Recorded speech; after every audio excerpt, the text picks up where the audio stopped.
On this day, in 1853, a little baby boy came into this world in Paris, France. He was the little critter who would go on to change criminology forever and go on to become one of the godfathers of forensic police work, the pioneer of crime scene photography, creator of the world-famous MUGSHOT, and quite possibly the first ever human to take a selfie. He was Alphonse Bertillon, born on this day 168 years ago. His entry into the world was a blessed one. Alphonse Bertillon was born with an advantage off the bat. His father, Louis Bertillon, was a highly respected French doctor, statistician, and a professor of demography in Paris.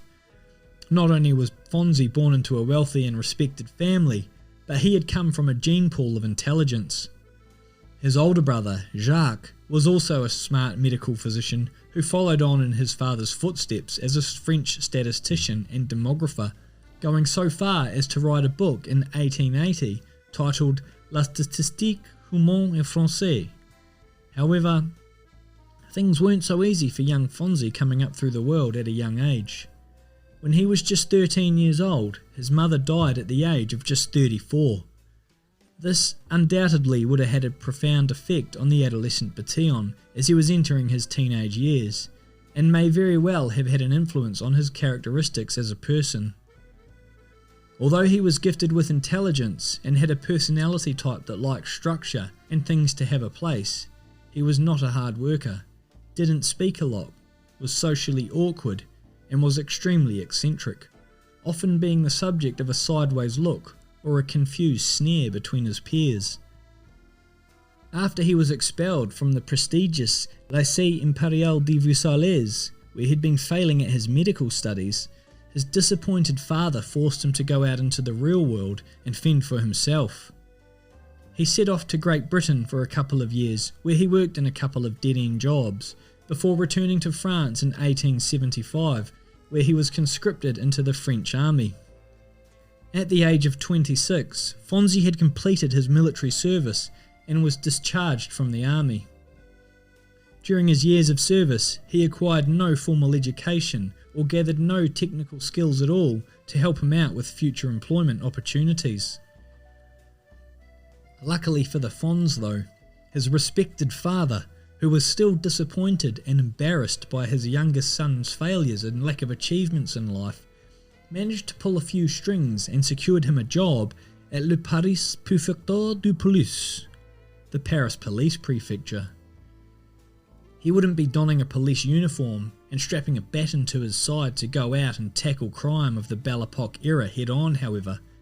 Nope, he was merely an office clerk, given the tumultuous task within the police department of record keeping and filing data on criminals, which was complete disorganised chaos. Everything was a shambled mess with no structure or organisation.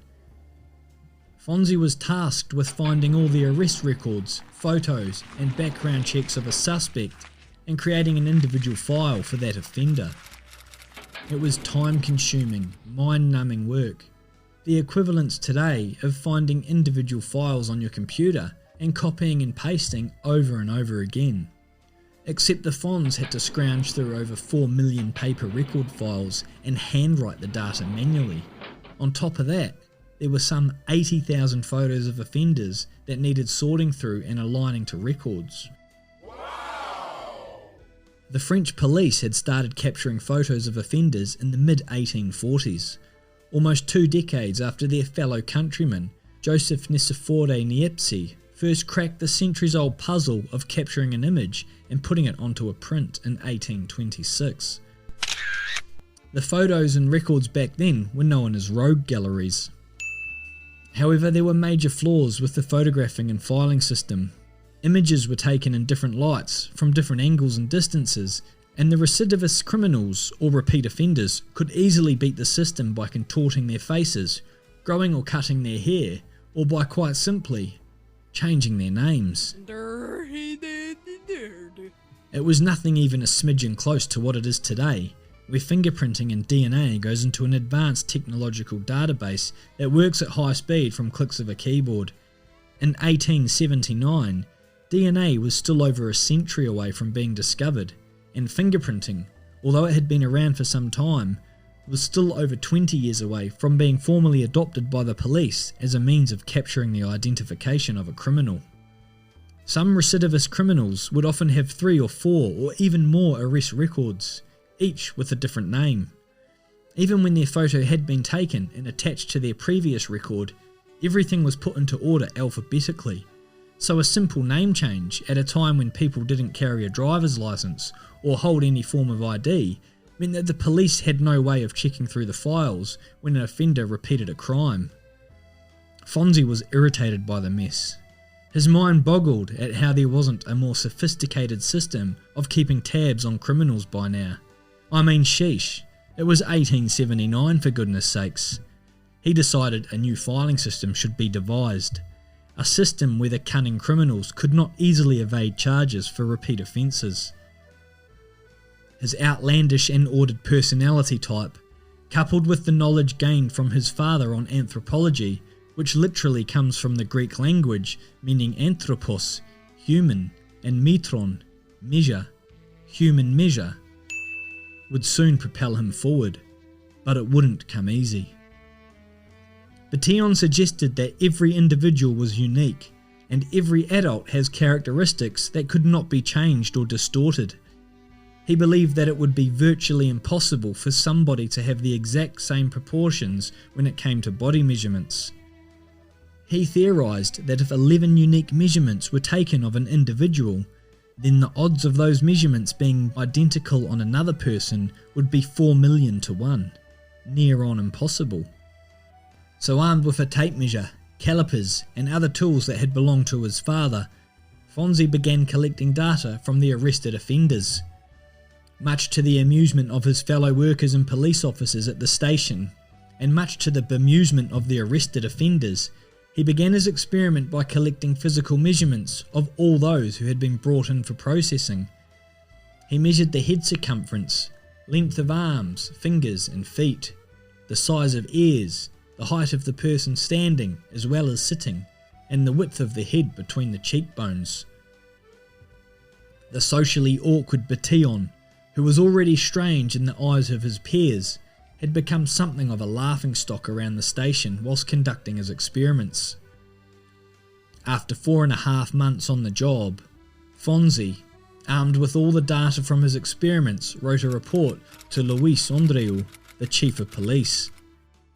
He meticulously described his work and explained how he'd devised a way of scientifically identifying criminals that would revolutionise police work by preventing criminals from reoffending and would put a stop to offenders having numerous arrest records, each with a different name.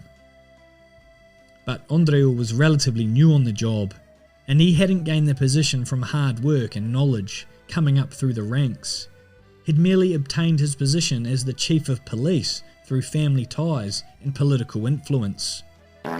He was not a well-educated or studious man and was tunnel-visioned when it came to imagination and innovation. He believed Bertillon's report and proposal to be something of a joke and believed that the office clerk had lost his mind. This didn't deter the Fonz, however, as he had belief in his system and firmly believed that it would be the future of all police work. So he continued about his weird ways of measuring all arrestees that came in for processing and kept all their data neatly attached to their individual record. The determined Fonz actually went further. In his own time, he'd go to the prisons and began taking measurements of the detained prisoners. The prison guards thought he was a joke, turning their noses up at his idea, and the disgruntled prisoners also laughed in his face, annoyed by the inconvenience of this oddball office goon taking their body measurements. Less than 3 months after Chief Andrieu first shunned Fonzie's advanced record-keeping proposal, the Fonz submitted a second report. This time it was bulletproof. He subdivided the 11 measurements into 3 basic groups: large, medium and small, streamlining the filing process. The measurement cards of each offender would be listed chronologically according to the specific measurements of the individual body parts. He was confident that his new streamlined version meant that it would only take a few minutes to check the files to see if an offender had been processed before. Chief Andreu, the dense boss in charge of the entire police operations, was still confused by Bertillon's report and could not ascertain as to whether it was a good thing or not. So he handed Fonzie's report on to Gustave Mace, who was the head of the Sûreté, the Criminal Investigation Department. Mace was a smart man who was open to innovations, especially when it came to police work. He'd solved many high-profile cases and was well respected within the police community. However, he was very much a realistic, pragmatic man who didn't like to delve too far away from what he knew worked, especially when it came to taking a risk in something that he perceived as a theory. As a result, he recommended that Chief Andreu ignore this grandiose and deluded idea that had come from some low-level record-keeping peasant. Wrong. So, Andreu, armed with Mace's advice, called Bertillon to his office. He explained that whilst his ideas were well-intentioned, they're simply not workable. He told him to give up on his ridiculous scheme and quit pestering his superiors with his harebrained ideas. If he didn't, he'd have to find a job elsewhere. The Fonz was in utter disbelief, shocked that his idea had been ridiculed a second time. Infuriated and perplexed at how such a magnificent idea had again been squashed, the Fonz left the chief of police's office in complete dismay. He wasn't going to give up though. Fonzie went to his father and presented him with his reports for some feedback and wisdom. Old man Bertillon, who had always looked at his youngest son as an academic failure and an embarrassment in the occupational field, was extremely impressed with his son's idea and marvelled at the hard and detailed work he'd applied to his system. Dr. Bertillon decided to pay the chief of police a visit. However, Chief Andreu, in spite of Dr. Bertillon's standing in the community, was not going to be undermined by anyone or told how to run his police department. At that point, it became very apparent to Dr. Bertillon that as long as this stupid man was in charge of the Paris police prefecture, his son's brilliant idea would remain just that, an idea. Less than 2 years later, however, as fate would have it, Louis Andreu, the incompetent chief of police who had squashed Bertillon's dream, resigned from his position and left the department altogether. His replacement, Jean Kamikaze, was a man with a more open mind who liked to think of himself as a reformer. At the end of the year in 1882, Kamikaze called the Fonz into his office and told him that his idea would be given a chance. He assigned Fonzie 2 full-time clerks to help with his work and gave him a 3-month deadline. If, during this period, his system could identify a repeat offender, the new chief of police would consider adopting Bertillon's system. An elated Fonzie was ecstatic. The Fonz and his assistants wasted no time in getting about their work. In the first month, they'd processed 500 measurement cards. 10 weeks later, 1,800. They were drawing closer to D-Day, but still hadn't found an ID match of a repeat offender. Stress levels were high, and the Fonz began growing anxious and irritable. He grew short-tempered, began getting nosebleeds and headaches, and started blaming his assistants for not measuring offenders correctly. Once again, the Fonz had become the laughingstock to his peers, who were again sneering and taunting him behind his back.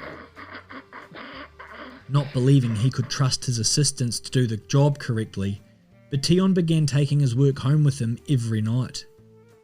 An Austrian woman that Fonzie was dating at the time, named Amélie Nortar, helped him with the tedious job of transferring all the data onto measurement cards. But time was running out. If he failed his deadline, it would all be over. Until late in the afternoon, at the end of February in 1883, when an arrested offender came into the station who said his name was Dupont. The Fonz noticed that the man had a mole on his left eyebrow and recognised the face as being vaguely familiar.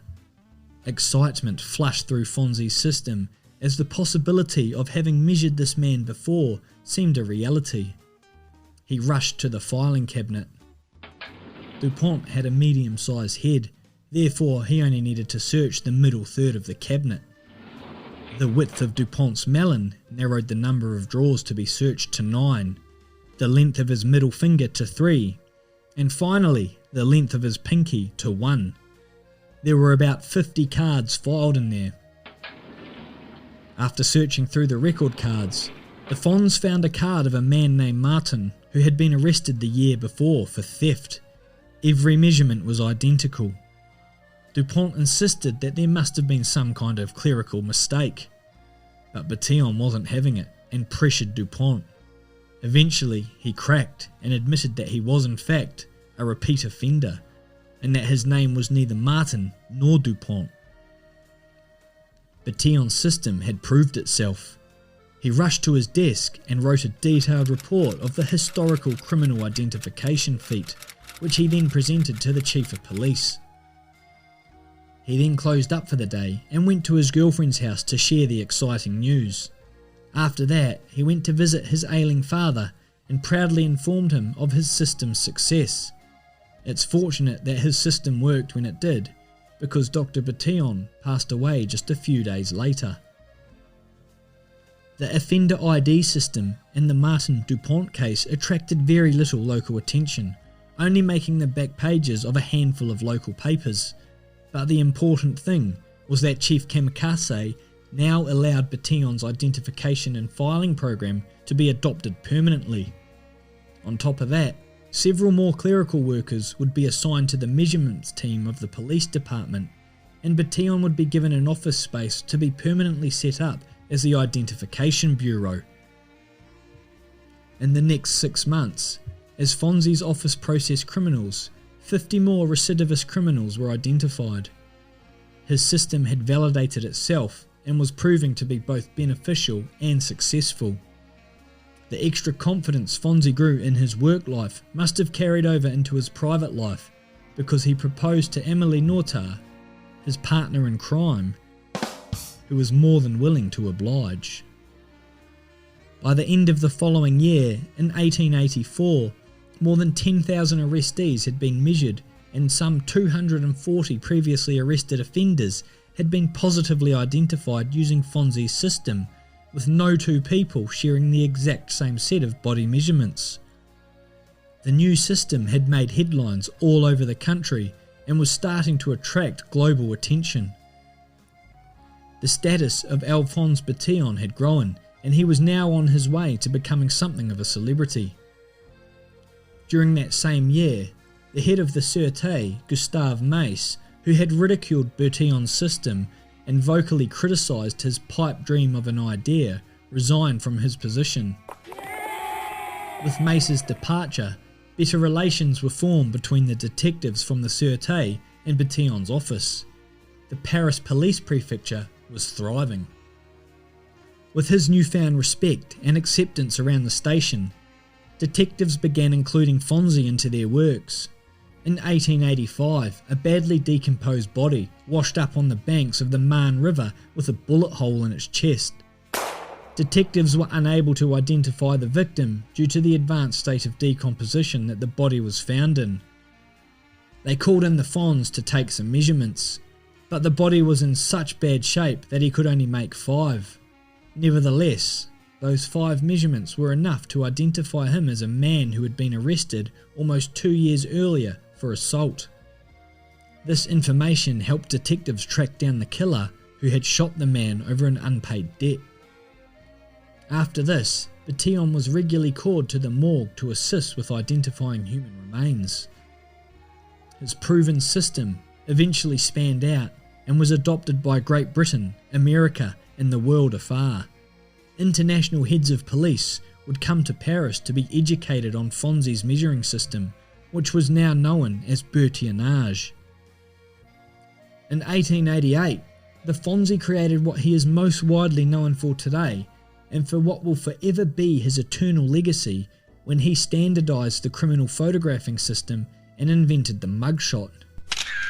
Detectives had often complained that the Bertillon's measurement system, whilst great in an office environment, was not suited to application in the real world of IDing criminals on the streets.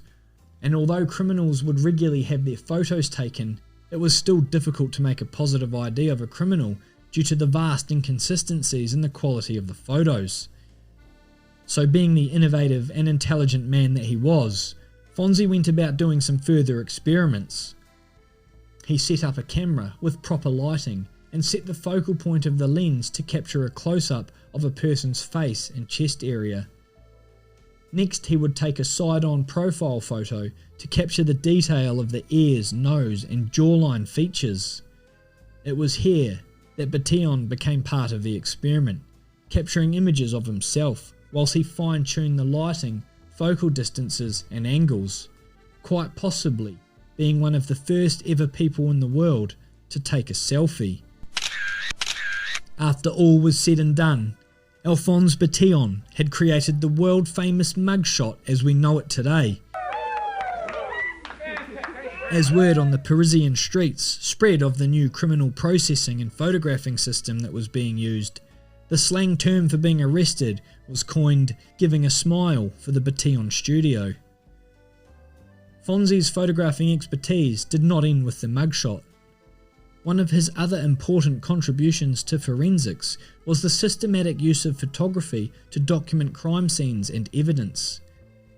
He devised a method of photographing crime scenes with a camera mounted onto a high tripod, taking a photo of the scene from a bird's eye view before it was disturbed by investigators. He also developed metric photography, which used measured grids to document the dimensions of a particular space as well as the objects in it. By the 1890s, Bertillon had achieved international celebrity through articles in popular publications, exhibition displays and international expositions. He even published his own textbook in 1893 titled Textbook of Anthropology, where he finely detailed his measuring system and included hundreds of images of different shapes and sizes of the human anatomy. He also worked to further the development of other forensic scientific techniques, such as galvanoplastic compounds to preserve footprints and other impressions, ballistics, and a dynamometer which measured the degree of force used in breaking and entering. However, problems began to arise with his system. It was complex, timely, and people required a lot of training to use it. The tools used for measuring regularly required calibrating, and on top of that, it didn't work for juvenile offenders who were still growing, or likewise for senior-aged men who had begun to shrink. Bertillon's ego and unwavering self-belief had also become a problem. He started referring to himself as Dr. Bertillon, and would turn his nose up at new ideas of criminal IDing, which had started to include fingerprinting. At the end of 1894, Fonzie suffered a painfully embarrassing blow which ultimately ruined his credentials and put a huge dent in his legacy when he testified as a handwriting expert and sent an innocent man to prison in the infamous Dreyfus affair. Previously, the Fonz had stated that he didn't pay too much attention to handwriting, declaring that it was a worthless means of identification because it contained nothing unique to an individual. Nevertheless, when the French War Office came knocking on Fonzie's door with allegations of a high-profile spy who had been selling military secrets to the Germans, he confidently took on the challenge of analysing Alfred Dreyfus's handwriting. Bertillon became adamant that Dreyfus was guilty, and in court he confused everyone with a complicated and convoluted explanation that didn't make much sense at all. He said that Captain Dreyfus had written the treasonous letter by piecing together tracings of letters from his own handwriting as well as his brother's and his wife's. It was his theory that Dreyfus himself had imitated his own handwriting to make it look like someone else was trying to frame him by forging his handwriting. Even the prosecutors were perplexed by Fonzie's crazy explanations and couldn't make much sense of his report. But because he was implicating their suspect, they weren't particularly bothered by what he was saying.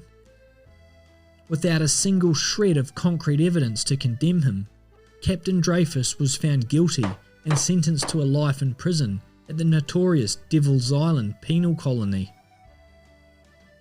5 years later, Dreyfus won the right to a retrial, and British and American experts went to Paris to help clear his name, but Bertillon refused to back down, and few of his fellow countrymen dared to challenge their very own celebrity scientist. Ironically, after the struggle he'd endured to be believed when he was right, he had unquestioningly been believed when he was wrong. A year after the second trial, Dreyfus was finally pardoned and released, and a group of French mathematicians went on to highlight a catalogue of errors in Bertillon's testimony. It was the beginning of the end for the forensic expert, who stood accused of shambolic pseudoscience, the junk science of the late 19th century. It was revealed that Fonzie had no experience of handwriting analysis at all when he'd condemned poor Dreyfus to a lifetime behind bars. It was a case that would ultimately see the world deride Fonzie as a charlatan. The Dreyfus affair would go down as one of the most absurd trials in the history of forensic science, forever tarnishing the name of Monsieur Alphonse Bertillon. Albeit a shonky ending toward the end of his heydays as a criminal mastermind, Fonzie was a man who pioneered forensic science and forever changed the world of criminology as we know it today. He persevered through bullying and ridicule and refused to give up on his dreams and beliefs, always getting back up every time he was knocked down. He was Alphonse Bertillon, an academic failure with few friends who created something in the 19th century that still exists today in 2021. In the words of the legend himself, "One can only see what one observes. One observes only things which are already in the mind." To which I'd personally just like to add, so keep an open mind and always process information objectively.